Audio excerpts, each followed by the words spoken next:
Esse é um daqueles casinhos super interessantes que a gente utiliza para aprender fazendo correlação entre radiografia e tomografia. A gente não cansa de falar que isso é uma das metodologias que a gente acredita que mais potencializa o seu aprendizado de radiografia de tórax.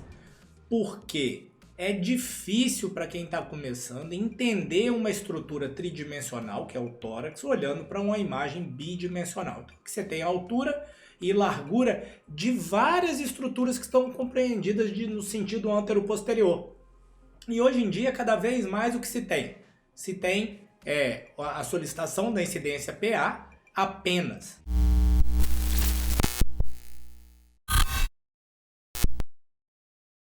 Então vamos dar uma revisada rápida aqui. Você já deve ter ouvido em algum lugar, eu espero que aqui mesmo, o mnemônico ABCDE para você interpretar a radiografia. Então o A é onde você vai olhar para as vias aéreas, né? Então eu costumo brincar que é o A de traqueia. Traqueia é a estrutura tubular preenchida por ar que traz o ar das vias aéreas superiores lá para dentro do alvéolo, dentro do seu pulmão.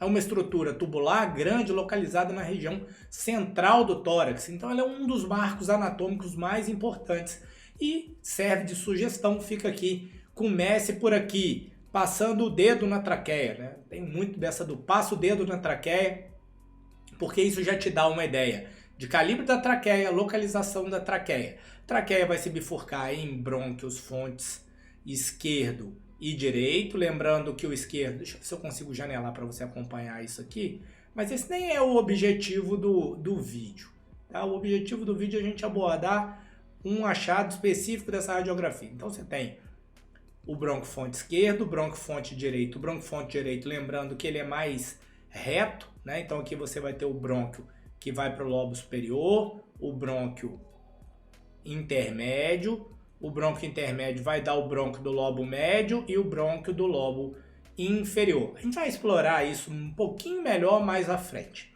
Então, esse é o A. O B é de breathing, ou B de pulmões, né? Então, no pulmões, você vai analisar a amplitude dos pulmões, se eles estão normoaerados, se não estão, se tem alguma área de redução da atenuação, né? Ou seja, de aumento da densidade, seja um nódulo, uma massa, uma consolidação.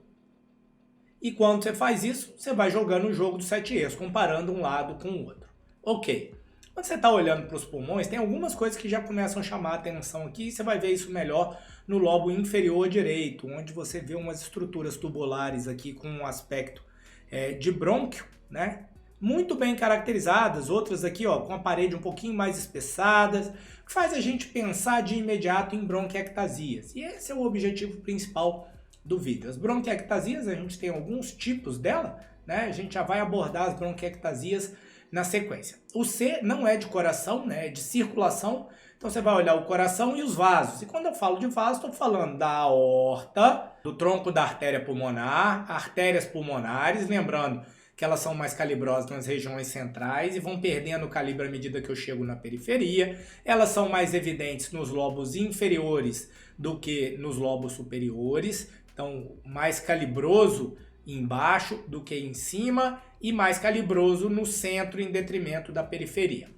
O D é referente aos diafragmas, que tem o quê? Convexidade apontando para cima. O ponto mais alto do diafragma geralmente está aqui na linha M clavicular. E a letra E é olhar o esqueleto, né? E todo o resto. Então é a caixa torácica propriamente dita, o arcabouço ósseo e as estruturas que estão adjacentes, para ver se você não tem um enfisema subcutâneo, se você não tem uma fratura de costela, se você não tem uma lesão osteolítica na clavícula ou até mesmo na escápula. E depois que olhar o subcutâneo, não esquece de olhar o abdômen para não deixar passar o quê? Um pneumo peritônio. Naturalmente você vai avaliar isso com mais detalhe ou não, de acordo dentro do contexto clínico daquele exame. Por que a gente colocou esse exame aqui? Porque eu queria te mostrar as bronquiectasias. Então a gente tem a traqueia aqui na região central. À medida que a gente desce, a traqueia vai bifurcar em brônquio-fonte direito e brônquio-fonte esquerdo. O brônquio-fonte direito, olha como o esquerdo abre para a lateral e o direito continua descendo mais agudo, né? Então, esse é um dos motivos, porque geralmente quando você aspira alguma coisa, a aspiração vai levar para o lado direito. Mas o que eu queria te mostrar é isso aqui, ó. A gente tem bronquiectasias cilíndricas. Geralmente a relação entre a artéria e o brônquio, ela é o quê? 1:1. E nesse caso aqui a gente está tendo uma relação de quase 2:1, né? Os brônquios estão muitas vezes maior não, né? Mas pelo menos 2 vezes mais calibrosos do que a artéria. Esse padrão, né, muitas vezes é descrito aí como o anel de Sinet, né? Ó, esse tá bonito aqui, dá para fazer até a imagem do, como é que chama lá? Essa imagem principal ali do YouTube, do vídeo, fazer anel de Sinet. Então, você teria o anel aqui, ó, a parede do brônquio e o sinete, que é a artéria grudada nele. Normalmente essa relação é de 1:1, calibre igual. Nesse caso a gente tem o brônquio maior. E isso é só para te mostrar e te ajudar a calibrar a informação, porque às vezes, ó, você vê isto aqui, é mais difícil do que ver isto aqui.